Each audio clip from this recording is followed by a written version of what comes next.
السلام علیکم، میں سمیع ابراہیم ہوں اور آپ دیکھ رہے ہیں ہمارا یوٹیوب اور فیس بک چینل۔ آج کے ویلاگ میں 2-3 بڑی اہم چیزیں ہیں۔ ارشد شریف کے قتل کے ان کی شہادت کے حوالے سے بڑی امپورٹنٹ انفارمیشن ہے۔ وقار احمد اور خرم جو 2 بھائی جن کے پاس ارشد شریف تھے، انہوں نے بالآخر اپنی زبان کھولی ہے، لیکن یہ انہوں نے جو ملاقات کی ہے، یہ جو گفتگو کی ہے، یہ انہوں نے صرف جو پاکستان کی حکومت نے جو تحقیقات کرنے کے لیے بندے بھیجے ہیں ان سے بات کی ہے۔ کیا بات کی ہے میں آپ کو وہ بتاؤں گا۔ یہ بڑے اس سے سوال جو ہیں وہ اٹھتے ہیں۔ اس کے علاوہ لانگ مارچ کے حوالے سے تازہ ترین آج مریدکے سے شروع ہوا لانگ مارچ اور یہ جائے گا گوجرانوالہ تک۔ کیا اس کے حوالے سے گفتگو ہو رہی ہے، حکومت کس طرح سے اس کو ٹیکل کر رہی ہے، ان کا موقف کیا ہے، اسٹیبلشمنٹ کہاں کھڑی ہے، عمران خان صاحب کہاں کھڑے ہیں، یہ میں اپنے اس ویلاگ میں آپ کو تفصیل سے بتاؤں گا۔ اور اس کے علاوہ سپریم کورٹ کا بھی تذکرہ کریں گے۔ انہوں نے اعظم سواتی پر جو تشدد ہوا اس کی تفصیلات کے لیے جو D G human rights cell ہیں سپریم کورٹ کے، انہوں نے قائد حزب اختلاف تحریک انصاف کے سینیٹر شہزاد وسیم کو طلب کر لیا سوموار کو 10 بجے۔ اب ذرا ہم گفتگو کر لیتے ہیں ارشد شریف شہید کی جہاں پر جس طرح ان کو شہید کیا گیا، ان واقعات پر مزید ڈیولپمنٹ ہوئی ہے۔ 2 بھائی ان کا آپ نے تذکرہ سنا، وقار احمد اور خرم احمد۔ یہ دونوں بھائی جب سے ارشد شریف کی شہادت ہوئی ہے منظر عام سے غائب، اور ان کے ٹیلی فون بند، ان کے جو اہل خانہ ہیں وہ غائب۔ لیکن اب یہ خبریں ہیں کہ انہوں نے ملاقات کی ہے کینیا میں۔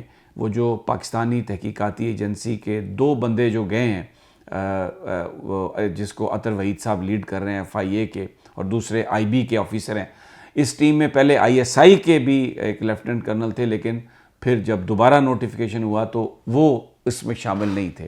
اب خرم اور وقار، انہوں نے صرف بات کی ہے پاکستانی تحقیقاتی ایجنسی سے، انہوں نے کسی اور نہ میڈیا سے بات کی ہے، ان کے ویئر اباؤٹس کا بھی کچھ پتہ نہیں۔ ویری انٹرسٹنگ کہ یہ صرف پاکستانی جو تحقیقاتی ادارے ہیں صرف ان سے کیوں بات کر رہے ہیں، اس کا مجھے نہیں پتا، لیکن یہ ایک سوال اٹھ رہا ہے۔ ان کے مطابق انہوں نے یہ تسلیم کیا ہے کہ ارشد شریف ان کے مہمان تھے، وقار اور خرم، اور یہ بات بھی تصدیق ہو گئی ہے، کر دی گئی ہے کہ ارشد شریف اس دن وقار احمد کی جو شوٹنگ رینج ہے، ان کی جو لاج ہے، وہاں پر وہ کھانا کھانے کے لیے گئے تھے، اور اس کے خرم اور وقار اور ارشد شریف صاحب نے کھانا کھایا تھا وہاں پر۔ کوئی اور اس میں شریک تھا یا نہیں، اس کے بارے میں ہمیں اطلاع نہیں ہے۔ اس کے بعد کھانا کھانے کے بعد وہ اپنے وہاں سے گھر کے لیے روانہ ہوئے، اور یہ بتایا وقار احمد نے ریپورٹڈلی کہ تقریباً 18 کلومیٹر ان کے جو رینج ہے، ان کا جو لاج ہے، وہ کچا راستہ ہے، اس کے بعد پکا راستہ شروع ہوتا ہے۔ تو جب وہ کھانا کھا کر وہاں سے نکلے ہیں تو اس کے آدھے گھنٹے کے بعد انہوں نے یہ بتایا کہ انہیں یہ اطلاع ملی کہ وہاں پر گاڑی پر فائرنگ ہوئی ہے۔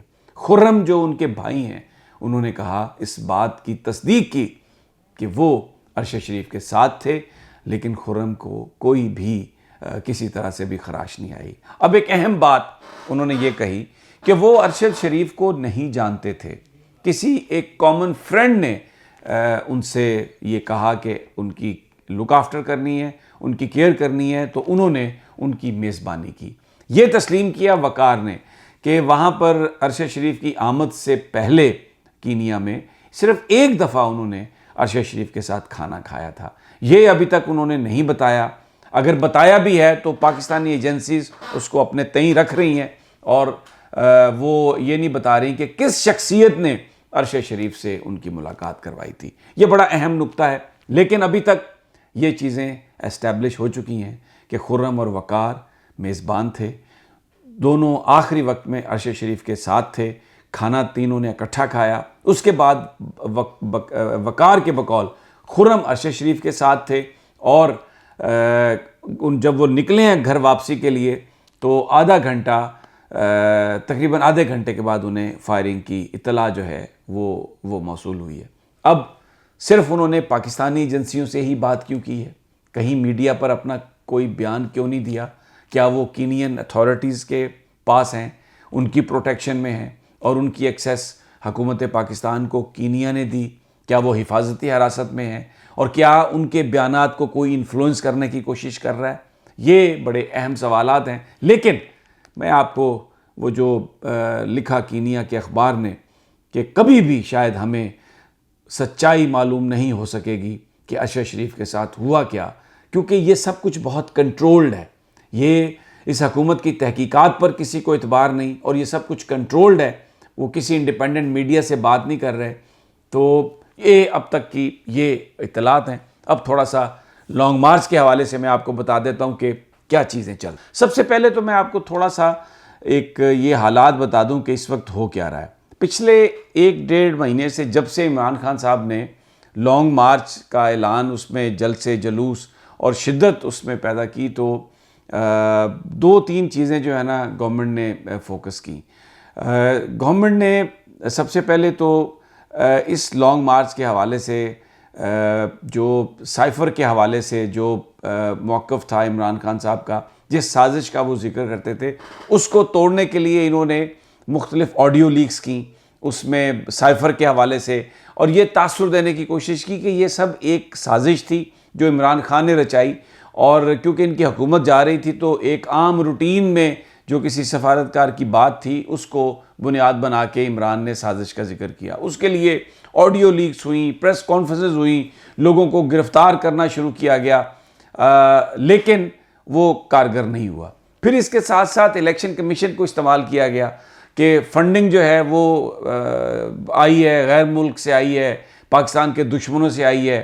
اور الیکشن کمیشن سے یہ فیصلہ بھی کروا دیا توشہ خانہ کے کیس میں کہ عمران خان جو ہیں وہ ڈس آنیسٹ ہیں. فنڈنگ کے حوالے سے بھی یہ فیصلہ کروا دیا کہ وہ فورن فنڈنگ ہے یہ پی ٹی آئی کی جماعت، حالانکہ الیکشن کمیشن کا یہ استحقاق نہیں تھا. اس کو بھرپور طریقے سے استعمال کیا الیکشن کمیشن کو. مقصد یہ تھا کہ عمران خان کی جو انٹیگریٹی ہے اس میں ڈینٹ ڈالا جائے اور لوگوں کو یہ کہا جائے کہ آپ پیچھے ہٹ جائیں. لوگ اس پہ پیچھے نہیں ہٹے. پھر اس کے بعد انہوں نے کوشش کی کہ جو پی ٹی آئی کے اندر لوگ ہیں ان کو استعمال کیا جائے. اس میں فیصل وابڈا سب سے اہم، پھر اس کے بعد خرم لغاری کی پریس کانفرنس. لیکن یہ کوئی بندہ بھی پی ٹی آئی سے توڑنے میں کامیاب نہیں ہو سکے. پھر یہ انہوں نے تاثر دیا کہ چودھری پرویز الہی پیٹھ میں خنجر گھونپیں گے اور وہ ان کے ساتھ نہیں ہے اور وہ بالکل چھوڑ جائیں گے، اور انہوں نے منع کر دیا. وہ بھی جو تاثر ہے وہ بھی نفی میں چلا گیا. لوگوں کو ڈرانے دھمکانے کے لیے ان کو اٹھایا گیا. اعظم سواتی کو اٹھا کے برہنہ کیا گیا. ارشد شریف کو ملک سے باہر شہید کیا گیا. اور پھر اس کا ملبہ جو تھا وہ عمران خان پر اور سلمان اقبال پر ڈالنے کی کوشش کی گئی. یعنی کہ لوگوں کو یہ، اور اس میں شہباز شریف نے مدینہ میں، یعنی آپ یہ دیکھیں کہ میرے آقا نبی پاک صلی اللہ علیہ وسلم جہاں آرام فرما رہے ہیں وہاں جا کر انہوں نے یہ ٹویٹ کروایا اور عمران خان پر الزام لگایا کہ جیسے وہ اس کا انتظار کر رہا تھا اس واقعے کا اور اس میں کسی طرح ملوث ہے. یعنی مدینہ شریف جا کے بھی جھوٹ بولنے سے شہباز شریف باز نہیں آئے. لیکن لوگوں نے اس تمام جو معاملات تھے ان کو ریجیکٹ کیا، اور لانگ مارچ کا جو ابتدائی 2 دنوں کا رسپانس ہے وہ انپریسیڈنٹڈ ہے. جس طریقے سے لوگ نکلے اس نے ماضی کے تمام ریکارڈ جو ہیں وہ توڑ دیے، اور ان پر اس وقت گھبراہٹ ہے. اب یہ اس کو کاؤنٹر کیسے کریں گے؟ اب یہ کہہ رہے ہیں، انہوں نے کیا کیا، اس میں D G I S P R اور D G I S I کی بھی ایک پریس کانفرنس کروا دی، جس میں انہوں نے شاید ڈی جی آئی ایس آئی نے یہ سمجھا کہ وہ آ کر یہ بیان کریں گے. اس میں ایک بالکل پولیٹیکل بات کی گئی اس پریس کانفرنس میں، جس میں عمران خان کا جو سیاسی بیانیہ ہے اس کو کہا گیا کہ یہ جھوٹ پر مبنی ہے. بہرحال لوگوں نے جو لانگ مارچ میں شرکت ہے اس سے یہ جواب یہ دیا کہ انہیں اس پر یقین نہیں ہے. ارشد شریف کے جنازے میں جس طرح لوگ شریک ہوئے، انہوں نے بالکل جو عمران خان اور ارشد شریف اور جو حقیقی آزادیوں کی بات ہے اس کو راہ حق جانا اور کہا کہ یہ درست ہے اور اسی طرف قوم جا رہی ہے.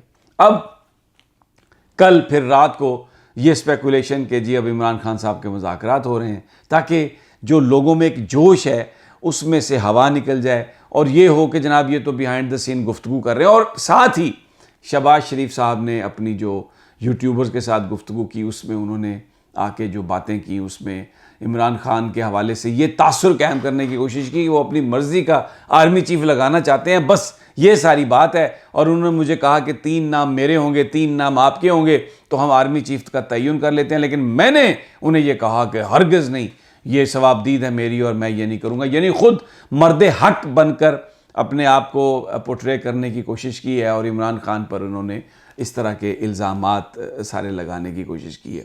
ابھی تک میں آپ کو بتاؤں. اچھا اب کیا کر رہے ہیں؟ یہ سب کچھ کارگر نہیں ہوا.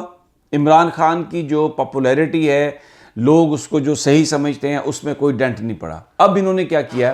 اب کہہ رہے ہیں جی طاقت کا استعمال ہم کریں گے. اور اس میں جس طرح عرش شریف کی شہادت ہوئی، کس نے کی مجھے نہیں پتا، لیکن اس کا ملبہ عمران پر ڈالنے کی کوشش کی. ایک آڈیو انہوں نے بنائی ہے امین گنڈا پور کی، اور یہ بتانے کی کوشش کر رہے ہیں کہ جی اب وہاں پر یہ لاشیں گرانے کا بندوبست ہے.